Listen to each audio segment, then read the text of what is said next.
আমাদের তো ব্যবসা করে খেতে হবে ভাই, আমরা ব্যবসা না করলে তো আমাদের অবৈধ পথে চলে যেতে হবে। সরকারি প্রতিবছর আমাদেরকে কাঠ আমরা রাজস্ব দিই জুনের 2026 সাল পর্যন্ত সময় আছে। কাঠ আমার একটা আছে 22,000 টাকা করে নিই। তো আমরা তো আইনের পক্ষে, আইনের বিপক্ষে না। আমাদেরকে একটা স্থাপনা দেওয়া হোক, আমাদের একটা এখান থেকে সরিয়ে অন্য জায়গা, আমাদের একটা নির্দিষ্ট জায়গা করে দেওয়া হোক, তাহলে আমরা এইটা উচ্ছেদ অভিযানের পক্ষে আছি। আমাদেরকে আরেকটা জায়গা না দিয়ে উচ্ছেদ অভিযান ছাড়া তো আমাদের পক্ষে সম্ভব না।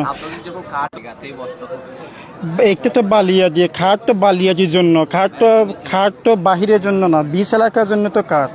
আমাদেরকে কাঠ দিয়েছে, কাজের সময় আছে 2026 সালের জুন পর্যন্ত আমাদেরকে সময় দেওয়া হোক, এইটুকু আমাদের জেলা প্রশাসকের কাছে আমাদের আবেদন।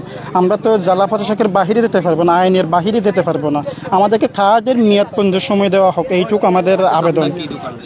আমাদের এখানে ঝিনুকের দোকান, আমি প্রায় 10 থেকে 12 বছর পর্যন্ত আছে এখানে বসে আছি আমার সম্পদ বাঁচানোর জন্য।